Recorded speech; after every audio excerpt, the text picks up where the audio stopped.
அன்பும் கண்மணியும் தூங்கிட்டு இருக்காங்க. அப்ப கண்மணிக்கு வந்து ஒண்ணுமே புரியாம யோசிச்சுட்டே வந்து தூங்குறாங்க. அன்பு வந்து கண்மணி பாவம் அவள நான் ரொம்ப கஷ்டப்படுத்துறேன். அவகிட்ட எல்லா விஷயத்தையும் சொல்லணும். நான் எப்படி வந்து அவகிட்ட லவ்வ சொல்ல போறேனா அப்படின்னு சொல்லிட்டு அப்படியே யோசிக்கிறாரு. அப்போ வந்து அவர் வந்து ஒரு இடத்துக்கு கூட்டின்னு போறாரு கண்மணிய. அந்த இடத்த பார்த்து கண்மணி வந்து அப்படியே அதிர்ச்சி அடையிறாங்க. "என்னங்க இதெல்லாம்?" அப்படின்றாங்க. "இது உனக்காக தான் கண்மணி" அப்படின்னு சொல்லிட்டு சொல்றாரு. அடுத்து வந்து ஒரு பெரிய வந்து திரை போட்டு காட்டுறாரு. அதில வந்து கண்மணி வந்து ரொம்ப அழகா இருக்காங்க. அவங்களோட அழகான தருணங்கள்லாம் அதில இருக்குது. அதை பார்த்துட்டு வந்து கண்மணி அதிர்ச்சி அடைகிறாங்க.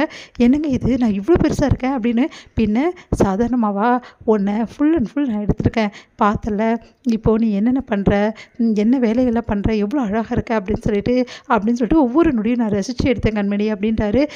"இப்போ புரியுதா கண்மணி நான் உன்னை எவ்வளோ விரும்புகிறேன்னு சொல்லிட்டு" அப்படின்னோடனே அப்படியே அதிர்ச்சி அடைகிறாங்க. "நான் ரொம்ப பயந்து போயிட்டேங்க. உண்மையிலே நீங்கள் என்னை விரும்பலைன்னு நினச்சிட்டு இருந்தேன். ஆனால் இப்போ தான் தெரியுது இந்த அளவு என்னை விரும்புகிறீங்களா" அப்படின்னு சொல்லிட்டு. "ஆமா கண்மணி" அப்படின்றாங்க. "அப்போ நீங்கள் என்ன ஐ லவ் யூ கண்மணி" அப்படின்னோடனே அப்படியே தாங்க முடியாமல் அப்படியே வந்து கட்டிக்கிறாங்க. "நிஜமாவா?" அப்படின்னு. "நிஜமா தான் கண்மணி. உன்னை தவிர என் மனசில் யார் இருப்பா? இவ்வளோ நாள் நீ பயந்துட்டியா?" அப்படின்னு. "ஆமாங்க ரொம்ப பயந்து போயிட்டேன்" அப்படின்னு சொல்லிட்டு அப்படியே கட்டிக்கிறாங்க. அதெல்லாம் பார்த்து ரொம்ப பரவசம் அடைகிறாங்க. 2 பேருமே தனி உலகத்துக்கு போகிற மாதிரி 2 பேருமே அவ்வளோ டைட்டாக கட்டி பிடிச்சிக்கிறாங்க. உடனே வந்து இது எல்லாத்தையுமே வந்து அன்பு நினச்சி பார்க்குறாரு. உடனே வந்து எழுந்துக்கிறாரு. ச்சே, எல்லாம் கனவா? கண்மணிக்கு இதோட சூப்பராக வந்து கொடுக்கணும்னு நினைக்கிறேன். இது மட்டும் கிடையாது, இன்னும் நிறைய சர்ப்ரைஸ் வந்து ஆட் பண்ணி கொடுக்கணும் கண்மணிக்கு அப்படின்னு சொல்லிட்டு மனசுல யோசிக்கிறாரு அன்பு. அடுத்த நாள் கண்மணி வந்து எழுந்து பார்க்குறாங்க. பார்த்தா அன்பு காணோம். எங்கே போனார் இவர்? இவ்வளோ சீக்கிரம் எழுந்துக்க மாட்டேங்கிறாரு. இந்த ஒன்றுமே புரியலையே, இது வரைக்கும் இப்படிலாம் பண்ணதே இல்லையே அப்படின்னு சொல்லிட்டு பார்க்குறாங்க. பார்த்தா ஃபோனை வச்சு ஏதோ பண்ணிகிட்ருக்காரு. அதை பார்த்து அதிர்ச்சி அடைகிறாங்க. என்ன இவர் இப்படி பண்ணிகிட்ருக்காரு? ஃபோனில் என்ன பார்த்துட்ருக்காரு இந்த டைமுக்கெல்லாம் போயிட்டு அப்படின்னு சொல்லிட்டு கண்மணி யோசிக்கிறாங்க. இது ஏதோ தப்பாக இருக்கே, எனக்கு ஒன்றுமே புரியலையே, ஏன் அன்பு இப்படி என்னை தவிக்க விடுறீங்க அப்படின்னு சொல்லிட்டு வந்து பார்க்குறாங்க. "என்ன அன்பு தூக்கம் வரலையா?" அப்படின்னோடனே. ஒன்றும் இல்லை, ஒரு கிளைண்ட்டு இந்த டைம்லையா?" அப்படின்னோடனே. "இல்லை ஆல்ரெடி பேசினாரு, அது என்னன்னு கொஞ்சம் பார்த்துட்டு இருந்தேன், அவர் அனுப்பிச்சதெல்லாம், வேற ஒன்றும் இல்லை" அப்படின்ற மாதிரி சொல்கிறாங்க. அதை கேட்டுட்டு ஒன்றும் புரியாமல் கண்மணி வந்து "சரிங்க அன்பு, இவ்வளோ சீக்கிரம் எழுந்துட்டிங்களே, அதான் யோசித்தேன். சரி கண்மணி, எனக்கு கொஞ்சம் வேலை இருக்குது, நான் வெளியே போயிட்டு வெளியே வா" அப்படின்னோடனே. "ஆமாம் கண்மணி" அப்படின்றாரு. அதை கேட்டுட்டு வந்து என்ன பண்ணுறதுன்னு தெரியாமல் தவிக்கிறாங்க நம்ம கண்மணி. அடுத்து வீட்டு வேலைகள்லாம் பார்க்குறாங்க. கண்மணியை பார்த்து ஒளிஞ்சிருந்து ஃபோட்டோஸ் அண்ட் வீடியோஸ் எடுக்கிறாரு அன்பு. நல்ல காலம், கண்மணி கண்டுபிடிக்காத போது தான் எடுக்கணும் அப்படின்னு சொல்லிட்டு யோசிக்கிறாரு. கண்மணி வந்து வீட்டு வேலைகள்லாம் ஒன்று ஒன்றா பண்ணுறது எல்லாத்தையுமே வந்து ஃபுல்னு எடுத்துடுறாரு. ரொம்ப சந்தோஷமாக வராரு. "என்னங்க வெளியே போயிட்டு வரேன், நீங்கள் இவ்வளோ லேட்டாக வரீங்க" அப்படின்றாங்க. "முக்கியமான வேலை இருந்தது கண்மணி" அப்படின்னு சொல்லிட்டு போகிறாரு. அதெல்லாம் கேட்ட கண்மணிக்கு இன்னும் கவலைக்கு மேலே கவலை அதிகமாகிட்டே போகுது.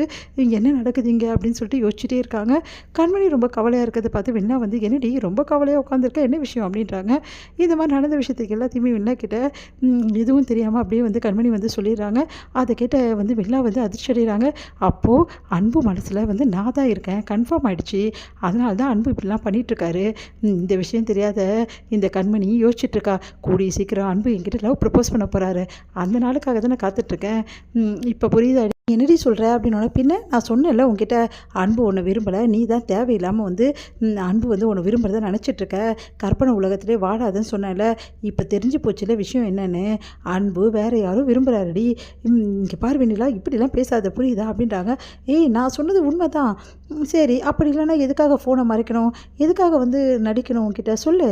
எல்லாத்துக்கும் காரணம் அவர் வேறு யாரும் விரும்புகிறது தான். இதுக்கப்புறமாவும் அன்பு வாழ்க்கையில் டிஸ்டர்ப் பண்ணாமல் நீ விலைக்கு வந்துடுறது தான் கரெக்டு கண்மணி" அப்படின்றாங்க. "என்னது அன்பு வாழ்க்கை விட்டு நான் விலகணுமா? அது கடைசி வரைக்கும் நடக்கவே நடக்காது" அப்படின்றாங்க. பார், உனக்கு நான் நல்லது சொல்கிறேன், நீ அன்பு நேசிக்கிறல, அப்போ அன்பு நல்லா இருக்கும்னு நினைக்கிறல. ஆமாம், அப்போனா நீ அன்பை விட்டு விலகிறது தான் கரெக்டு கண்மணி, அப்புறம் உன் இஷ்டம் அப்படி சொல்லிட்டு போகிறாங்க.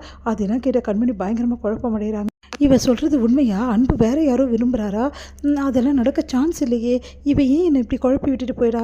ஒரு வேளை அன்பு என்னை விட்டுட்டு வேறு யாராவது விரும்பினா நான் என்ன பண்ணுவேன்? அப்படி நடக்கவே கூடாது கடவுளே அப்படின்னு சொல்லிட்டு மனசு கஷ்டப்பட்டு அழறாங்க.